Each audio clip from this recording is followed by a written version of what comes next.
What's up YouTube, Zero here, and today I have an epic Charizard EX and Druddigon deck in Pokemon TCG Pocket. In this video, I'll talk about each of these cards individually and why I like each of them.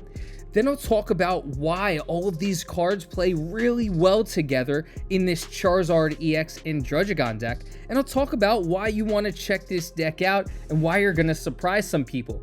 The first surprise, and you can already see in the video, is that I am using water energy plus fire energy. That's right, water and fire energy in this deck. You're going to surprise a lot of opponents by pulling out both of those energies.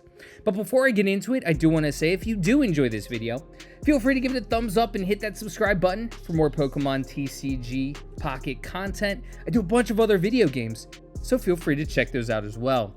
Without further ado, let's talk about this deck, the Charizard EX plus Druddigon.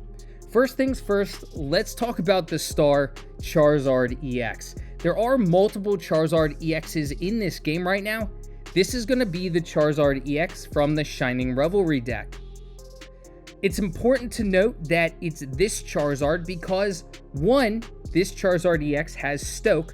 For 1 fire energy, you take 3 fire energies from your energy zone and you attach it to your Charizard EX. That's going to be extremely important because Charizard EX can power itself up. That's extremely huge.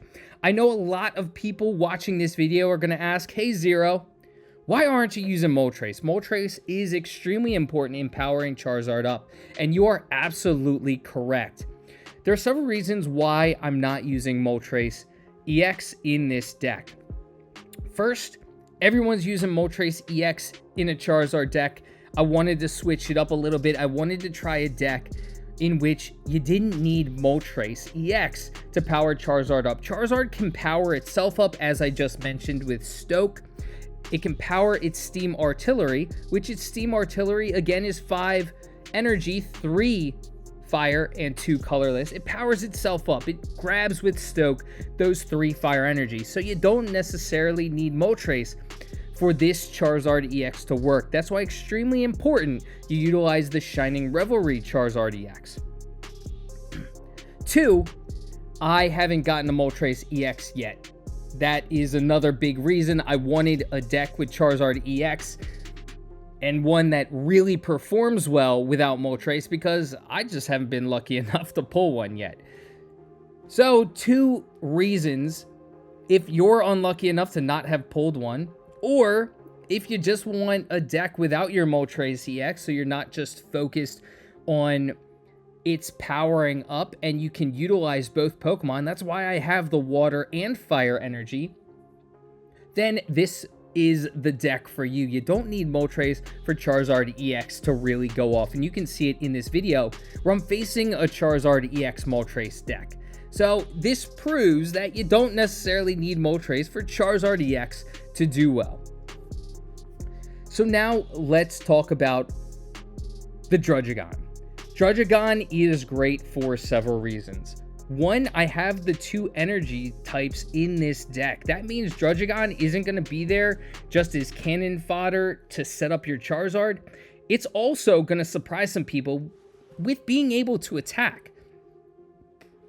For Dragon Claw, it requires 1 fire energy, 1 water energy, and 1 colorless energy. So all you have to do is pull 1 of each of those energies, then add another energy, and Druddigon's going to be able to attack, and 90 damage is no slouch. When a lot of opponents are going to think your Druddigon's out there just setting up, so they may not worry about attacking your Druddigon, you're going to surprise them. You're going to be attaching energy to your Druddigon, and they're going to hesitate to not attack your Druddigon because 90 damage is huge to deal out. It also, Druddigon, for those of you who don't know, has rough skin.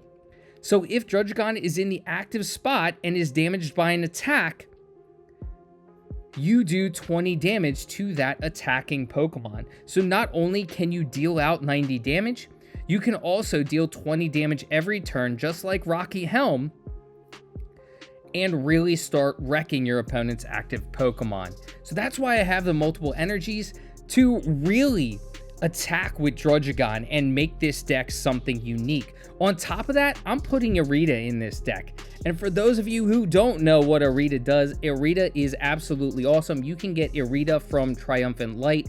I didn't mention where you can get Druddigon from. You can get Druddigon from the Mythical Island deck. But Erika, what Erika is going to do is heal 40 damage from each of your Pokemon that has any water energy attached.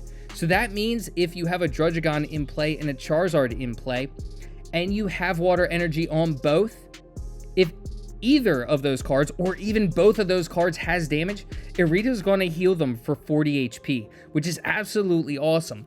Throwing water in this deck isn't just to allow Druddigon to attack, but it's going to allow Erika to heal your Charizard for 40 damage. That's huge on a Pokemon that has 180 HP, which is out of the range of most Pokemon for a one-hit KO. This is going to be huge, especially because Charizard EX has Stoke, and since Charizard EX is going to be powering itself, you're probably going to take a hit before you can attack. But if you do take that hit, you can heal up for your 40 with Erika and then really start going to town on your opponent's Pokemon. Now for the two, Charmander and Charmeleon, to evolve into Charizard, I just go with the ones from the Shining Revelry deck. For Charmander, it's going to be 1 fire energy for combustion, and for Charmeleon, it's going to be 2 fire energies for combustion. Really, I'm not going to be trying to attack with them. I just want to set up my Charizard. If I can, that's absolutely great. I'd love to set up with my Charmander and Charmeleon if I can to hit with them. But if I don't get lucky enough to pull a fire energy, I'm not going to be too worried. Again, if I have a water energy on either of them, I can heal with Erika. So I'm not going to worry too much about that. Of course, Professor's research is pretty obvious. You draw 2 cards. Getting to the bottom of your deck quicker is going to allow you to get to where you need to be. Then I have Leaf. Leaf in this deck is huge. You have your Druddigon that requires 2 colorless energy to retreat. You have your Charmeleon that requires 2 colorless energy to retreat. You have your Charizard EX, which requires 3 colorless energy to retreat. I don't want to waste those energies if I need to pull one of my Pokemon back to the bench. I'm trying to power up all of the Pokemon here with the fire, with the water energy, just in case any of them get pulled into the active slot and I need to attack. So those multiple energies are going to be extremely important. I don't want to lose them, so Leaf is going to be crucial if I have to pull one of these Pokemon back for whatever reason. Maybe I pull one of them back because the Team Rocket card was pulled and they took off 1 or 2 energies and I want to set up again. Or maybe I'm damaged, I want to pull back so I can hopefully avoid a Cyrus or hopefully avoid being KO'd, so I can wait until I pull that Erika and I can heal up my Charizard EX or my Druddigon. Now, I haven't mentioned yet, but I do like having 2 Rocky Helms in this deck. Rocky Helm is going to dish out that extra damage, whether I have it equipped on my Charizard, whether I have it equipped on my Druddigon. Rocky Helm is absolutely fantastic to deal out damage, especially if I'm not getting the energies that I need. Of course, as I mentioned, Charmander, Charmeleon require that fire energy. If for some reason I'm only getting water energy and I'm not able to attack, I get to equip a Rocky Helm on there and still do some damage. I may even make my opponent hesitate in attacking either of them. Rocky Helm also stacks with Druddigon's ability. So if an opponent does decide to attack your Druddigon, not only is Rough Skin going to deal 20 damage, but Rocky Helm is going to deal an additional 20 damage on top of that. So it's going to cost your opponent 40 damage to attack your Druddigon. So not only do I have a deck that's set up where Druddigon can attack, but if I have a Rocky Helm on my Druddigon, it deals 40 additional damage for any opponent trying to take out my Druddigon. That's why it's absolutely important to have Rocky Helm in this deck. Pokemon communication is important as well. For any 3 evolution Pokemon, you want to make sure you're getting that evolution as quick as possible. Charizard is the bread and butter of this deck. Don't get it twisted. even though I have water energy and fire energy to allow my Druddigon to attack, and the Druddigon can deal out a decent amount of damage, Charizard is going to be the breadwinner here. Steam Artillery for 150 is absolutely epic. You don't lose any energy for attacking. As soon as you have it set up, as long as your opponent doesn't get rid of any of your energy, as long as you're set up with that 5 energy and your opponent doesn't get rid of any, you're going to continue to deal out 150 damage. So Pokemon Communication, you get to choose a Pokemon in your hand and switch it with a random Pokemon in your deck. So if you have a Pokemon in your hand that you do not need and you have Pokemon Communication, you can try and get into your deck a Pokemon that you do need, whether you're trying to get that Charizard out, whether you have a Druddigon in play and you have a Druddigon in your hand and you need Charizard, you can utilize Pokemon Communication to try and pull that Charizard. So it's going to be extremely important to have Pokemon Communication as a part of this deck. You want to get set up quickly. Charizard obviously takes a very long time to set up, so you want to get him out in play as quickly as possible. Cyrus is obvious. You switch one of your opponent's benched Pokemon that has damage on it into the active slot. Druddigon is going to be dealing damage to any Pokemon that attacks, and if you have a Rocky Helm, it's going to be dealing even more damage. A lot of opponents are going to pull those Pokemon back. They're going to attack your Druddigon, maybe try and even kill your Druddigon, and then they're going to pull them back. Don't let them escape that easily. Get Cyrus in your deck, pull them out into the forefront, and then KO them. Cyrus can also be good from a standpoint of your opponent utilized the energy on its Pokemon to retreat.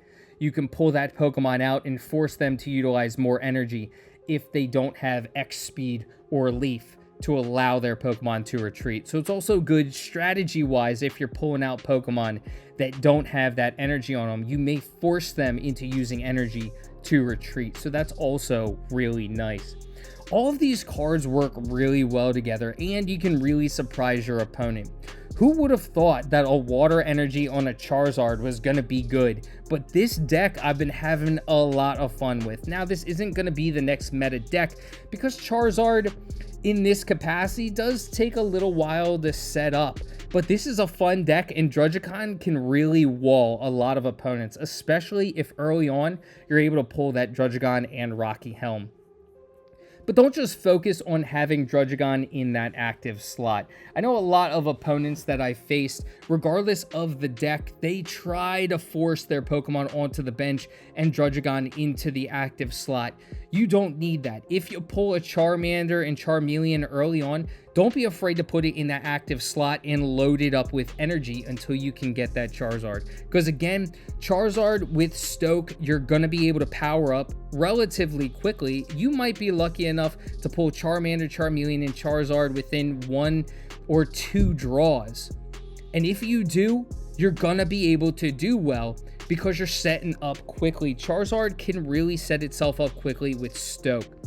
Now, one of the drawbacks of this deck is, of course, with any multi-energy deck, you may be unlucky enough to just pull water energy. It doesn't matter if you just pull fire energy. It's no big deal if your Druddigon cannot attack. It can just be used as cannon fodder as your wall to set up your Charizard. However, if you're only pulling water energy, you're going to put yourself in a bad spot. With only water energy, Charizard cannot attack. On top of that, Druddigon cannot attack. So this is a riskier strategy, and it has come back to bite me a few times. There was a 3-game stretch, and I honestly don't even know how this happened. A 3-game stretch where I only pulled water energy. I have no idea how that happened. The odds of that happening, assuming that water energy and fire energy, if you only have 2 energies, is a 50-50%, 13 heads in a row, or 13 water energy in a row, it's just like flipping a coin. The odds are 1 in 8,192. That is approximately 0.012%. So the odds are extremely low, but again, it has happened to me. There was a 3-game stretch where I only pulled water energy. That's the risk of this deck. It shouldn't happen a lot, but it can happen nonetheless. However, this is an extremely fun deck. You can attack with Druddigon, which is going to surprise a lot of opponents, and it's going to allow you to utilize Erika to heal up your Charizard. Those two colorless energy, one can be a water, which allows you to heal with Erika, which is really nice. I absolutely love this deck. I've had a lot of fun with it. Apart from that 3-game stretch, I've been winning a decent amount with it. Again, if I can get my Charizard set up quick, or if my Druddigon's out there with a Rocky Helm dealing a lot of damage, it's a really fun setup and a really nice way to defeat opponents and surprise opponents, because a lot of opponents aren't going to be ready for it. But let me know in the comments section what you think of this deck build. Are you going to risk it like I did and attach a water energy and a fire energy in this deck with your Charizard EX and your Druddigon? Or are you going to say, you know what, I only want fire energy, I'll still use this deck but only with fire energy? That's completely viable too, but I wanted to be able to attack with my Druddigon and heal with my Erika. Obviously, if you only go with fire energy, you're going to want to substitute out Erika for Pokemon Center Lady. That's the clear substitute here because you're not utilizing water energy. But that's a way to do it as well if you don't have Moltres or you don't want to use Moltres in a deck like this. Druddigon is great to set up while your Charizard is building up that energy on the bench. So I hope you all enjoyed this video. Again, if you did, feel free to give it a thumbs up and hit that subscribe button for more Pokemon TCG content. Thanks for sticking around, and until next time, peace.